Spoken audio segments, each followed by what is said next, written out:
क्या आपने कभी सोचा है अर्थ कैसे बनी? वोल्केनोस क्यों फटते हैं? भूकंप क्यों आता है? ये मॉनसून कैसे काम करता है? आज की इस वीडियो में हम जियोग्राफी का सबसे इम्पोर्टेंट कॉन्सेप्ट को बिल्कुल सिंपल तरीके से समझेंगे। इस पार्ट 1 में हम जियोग्राफी की फाउंडेशन बिल्ड करेंगे और कवर करेंगे अर्थ और यूनिवर्स, जियोमोर्फोलॉजी और क्लाइमेटोलॉजी, यानी यूनिवर्स से लेकर वोल्केनोस, अर्थक्वेक, एटमॉस्फेयर, विंड्स और मॉनसून तक सब कुछ स्टेप बाय स्टेप समझेंगे। तो इस वीडियो को एंड तक जरूर देखिए क्योंकि यहीं से जियोग्राफी की स्ट्रॉन्ग फाउंडेशन शुरू होती है। तो चलिए शुरू करते हैं।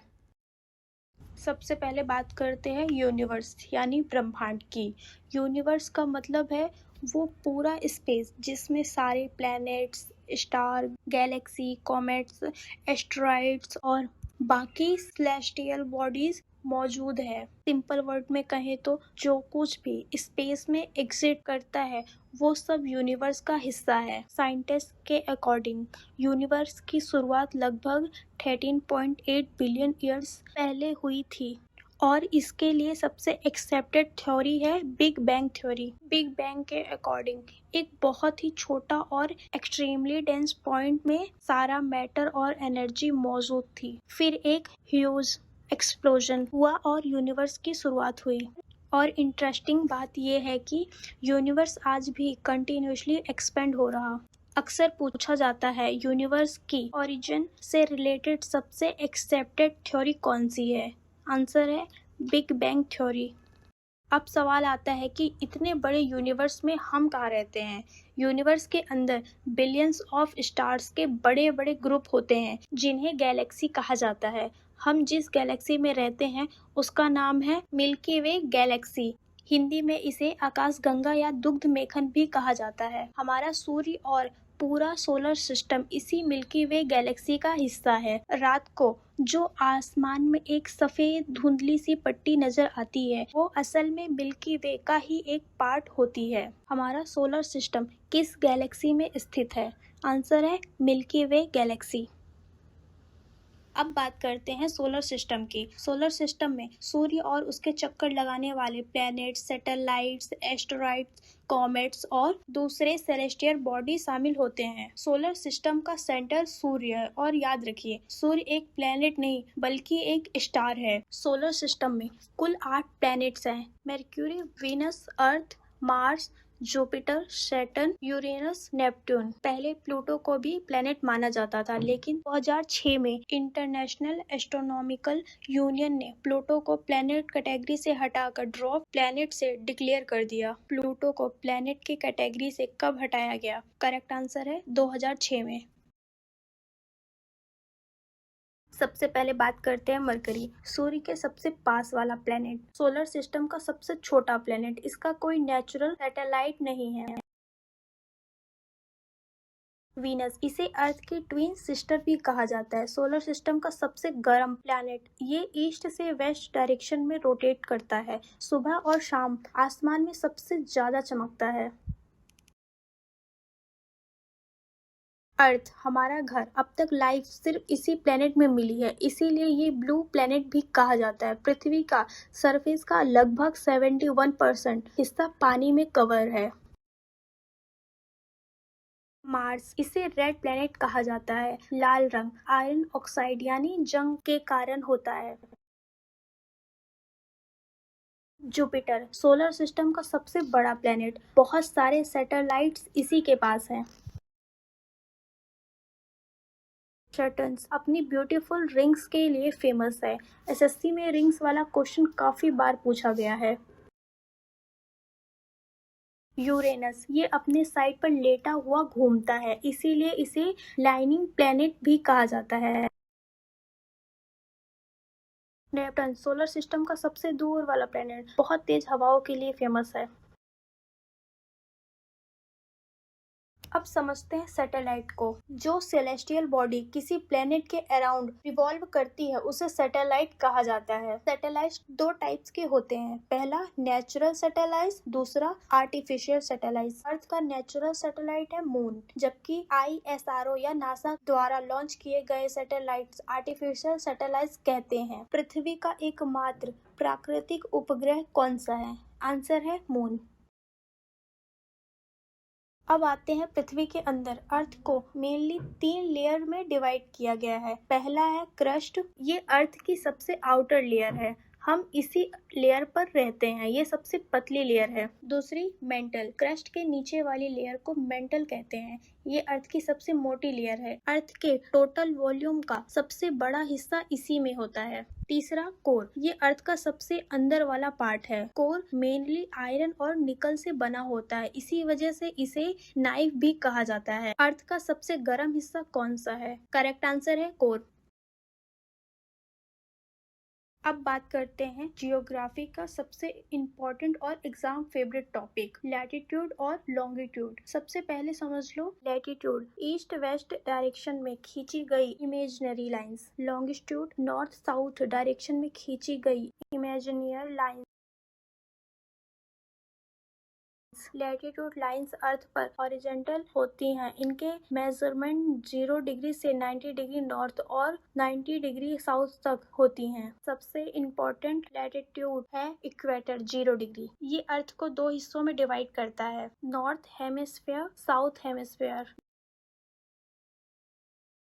Latitude 0 degree 23 half north tropic of Cancer, 23 half south tropic of Capricorn, 66 half north arctic circle, 66 half south Antarctic circle.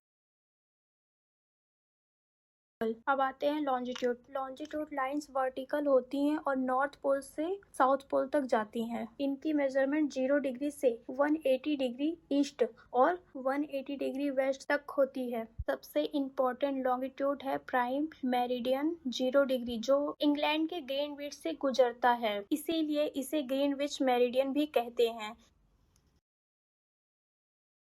पृथ्वी 2 तरह के मूवमेंट करती है, पहला है रोटेशन, अपनी एक्सिस पर घूमना, दूसरा है रेवोल्यूशन, सूर्य के अराउंड घूमना। पृथ्वी अपनी दूरी यानी एग्जिट पर वेस्ट से ईस्ट डायरेक्शन में घूमती है, इसे एक पूरा चक्कर लगाने में 24 घंटे लगते हैं। इसी मूवमेंट की वजह से दिन और रात होते हैं। Important points, direction east west, time taken 24 घंटे, result day and night. Revolution, पृथ्वी सूर्य के अराउंड इलेप्टिकल पथ पे घूमती है, एक पूरा रेवोल्यूशन कंप्लीट करने में लगभग 365 दिन और 6 घंटे लगते हैं, इसी वजह से सीजन बनते हैं। Important points, direction west east, time taken 365 दिन 6 घंटे, result season summer winter etcetera. एक जरूरी बात, 365 दिन 6 घंटे को एडजस्ट करने के लिए हर 4 साल में लीप ईयर आता है। अब आता है एक बहुत इम्पोर्टेंट और बार बार पूछे जाने वाला टॉपिक, टाइम जोन्स। पृथ्वी 24 घंटे में 360 डिग्री घूमती है, इसका मतलब 360 डिवाइड बाई 24 इक्वल 15 डिग्री, यानी 15 डिग्री लॉन्गिट्यूड इक्वल 1 घंटे का टाइम डिफरेंस। इसी बेसिक पर दुनिया को अलग अलग टाइम जोन्स में डिवाइड किया गया है। इंडिया को standard time 82 degree 30 east longitude से लिया जाता है। ये लॉन्गिट्यूड उत्तर प्रदेश के मिर्जापुर के पास से गुजरता है। Important points, IST longitude 82 degree 30 east, reference place Mirzapur UP, IST equal GMT plus 5 घंटे 30 मिनट। GMT और UTS दुनिया का reference time Greenwich main time GMT या UTC माना जाता है। ये 0 डिग्री प्राइम मेरिडियन पर बेस्ड होता है। इंडिया का टाइम GMT से 5 घंटे 30 मिनट आगे है। तो दोस्तों, हमने अर्थ और यूनिवर्स को कंप्लीट कर लिया। अब बात करते हैं जियोमोर्फोलॉजी, रॉक, वोल्केनो, अर्थक्वेक और माउंटेन्स में। सबसे पहले समझते हैं रॉक्स। अर्थ की आउटर क्रस्ट मेनली रॉक से बनी हुई है। रॉक यानी चट्टाने या एक अधिक मिनरल्स का नेचुरल कॉम्बिनेशन होती है। रॉक्स को 3 मेजर कैटेगरी में डिवाइड किया जाता है। फर्स्ट है इग्नियस रॉक, जब मगमगा या लावा ठंडा होकर जम जाता है तब इग्नियस रॉक बनती है। इन्हें प्राइमरी रॉक भी कहा जाता है क्योंकि सबसे पहले यही बनी थी। Example granite, basalt. दूसरा है सेडिमेंट्री रॉक, नदियों, हवा और ग्लेशियर द्वारा लाया गया पार्टिकल जब लेयर बाय लेयर जमा होता है तो सेडिमेंट्री रॉक बनती है। एग्जाम्पल सैंडस्टोन, लाइमस्टोन, कोल। तीसरा है मेटामॉर्फिक रॉक। जब इग्नियस या सेडिमेंट्री रॉक बहुत ज्यादा हीट और प्रेशर की वजह से बदल जाती है तब मेटामॉर्फिक रॉक्स बनती है। Example marble, quartzite, slate. अब बात करते हैं वोल्केनो की। अर्थ के अंदर मॉल्टेन रॉक मटेरियल यानी मैग्मा मौजूद होता है। जब ये मैग्मा सरफेस पर बाहर निकलता है तो उसे लावा कहा जाता है। इसी प्रोसेस को वोल्केनो यूरप्शन कहते हैं। अब बात करते हैं वोल्केनो के टाइप्स। एक्टिव वोल्केनो जो अभी भी इरिप्ट कर सकता है। Example mount Eton, Italy. दूसरा डोरमेंट वोल्केनो जो अभी शांत है लेकिन फ्यूचर में इरिप्ट कर सकता है। तीसरा एक्सटिंक्ट वोल्केनो जो हमेशा के लिए इनएक्टिव हो चुका है। अब बात करते हैं अर्थक्वेक। अब समझते हैं अर्थक्वेक को। अर्थ की क्रस्ट कई टेक्टोनिक प्लेट्स पे डिवाइड है। जब ये प्लेट्स आपस में टकराती हैं या मूव करती हैं तब एनर्जी रिलीज होती है। इसी एनर्जी के रिलीज होने से अर्थक्वेक आता है। Important terms. फोकस। अर्थ के अंदर जो पॉइंट जहाँ अर्थक्वेक ओरिजिनेट होता है। एपिसेंटर। अर्थ सरफेस पर फोकस के बिल्कुल ऊपर वाला पॉइंट, यहाँ सबसे ज्यादा डैमेज होता है। Earthquake measurement. Richter scale earthquake की इंटेंसिटी मेजर करती है। साइस्मोग्राफ अर्थक्वेक वेव्स रिकॉर्ड करता है। माउंटेन्स। अब बात करते हैं माउंटेन्स की। अर्थ के सरफेस पर आसपास के एरिया से काफी ऊंचे लैंडफॉर्म माउंट्स कहते हैं। फोल्ड माउंटेन्स टेक्टोनिक प्लेट्स के टकराने से बनते हैं। Example Himalayas, Alps, Rockies. Block mountains fountain के कारण बनते हैं। Example black forest mountain, Germany. Volcanic mountains volcano activity से बनते हैं। Example mount Fuji, Japan. Plateau एक ऊंचा और रिलेटिवली फ्लैट लैंडफॉर्म होता है। इसे टेबले लैंड भी कहा जाता है। Important plateau. Deccan plateau India का सबसे बड़ा प्लेट्यू। तिब्बतन प्लेट्यू दुनिया का सबसे ऊंचा प्लेट्यू। इसे रूफ ऑफ द वर्ल्ड भी कहा जाता है। प्लेन्स मैदान। प्लेन्स रिलेटिवली फ्लैट और लो लाइनिंग एरिया होता है। ये एग्रीकल्चर के लिए बहुत सुटेबल होता है। इंडिया का नॉर्दर्न प्लेन्स दुनिया का सबसे फर्टिलाइज प्लेन में से एक है। ये गंगा, यमुना और ब्रह्मपुत्र रिवर्स द्वारा बनाया गया है। Erosion and deposition. अब बात करते हैं एक बहुत इंपॉर्टेंट कॉन्सेप्ट पर। इरोजन जब हवा, नदी या ग्लेशियर अर्थ के मटेरियल को काट कर एक जगह से दूसरी जगह ले जाता है तो इसे इरोजन कहते हैं। डिपोजिशन जब वही मटेरियल किसी दूसरी जगह जमा हो जाता है तो इसे डिपोजिशन कहते हैं। Agent of erosion river, valleys और फ्लोड्स प्लेन्स बनाती हैं। विंड डेजर्ट लैंडफॉर्म बनाती हैं। ग्लेशियर यू शेप्ड वैलीज बनाती हैं। सी वेयर्स कोस्टल लैंडफॉर्म्स बनाती हैं। अब हम जियोग्राफी के एक ऐसे टॉपिक पर आते हैं जहां से एसएससी में बार बार क्वेश्चन पूछे जाते हैं। क्लाइमेटोलॉजी। आपने अक्सर सुना होगा कि इंडिया में मॉनसून लेट आ गया, साइक्लोन आ गया, अल नीनो की वजह से रेनफॉल कम हो गई या फिर प्रेशर डिफरेंस की वजह से विंड्स चलती हैं। लेकिन ये सब होता कैसे है, तो चलिए शुरू करते हैं। एटमॉस्फेयर। अर्थ के चारों तरफ गैस की जो लेयर मौजूद है उसे एटमॉस्फेयर कहते हैं। इसी एटमॉस्फेयर की वजह से अर्थ पर लाइफ पॉसिबल है। ये हमें हार्मफुल सोलर रेडिएशन से बचाता है और टेम्परेचर को बैलेंस रखता है। एटमॉस्फेयर में मुख्य रूप से nitrogen 78%, oxygen 21%, argon 0.93%, carbon dioxide 0.04%। Layers of atmosphere. Atmosphere को 5 मौजूद लेयर्स में डिवाइड किया गया है। ट्रोपोस्फेयर ये अर्थ की सबसे पास वाली लेयर है। सारे वेदर फिनोमिनन इसी लेयर्स में होता है, जैसे cloud, rainfall, storms, fog. Stratosphere के ऊपर स्ट्रेटोस्फेयर होती है। इसी लेयर में ओजोन लेयर पाई जाती है। Ozone layer harmful UV layers को ऑब्जॉर्व करती है। मेसोस्फेयर, यहाँ टेम्परेचर बहुत कम हो जाता है। मेटियोर्स इसी लेयर में जल जाते हैं। थर्मोस्फेयर्स, यहाँ टेम्परेचर बहुत ज़्यादा होता है। अरोरास इसी लेयर्स में देखे जाते हैं।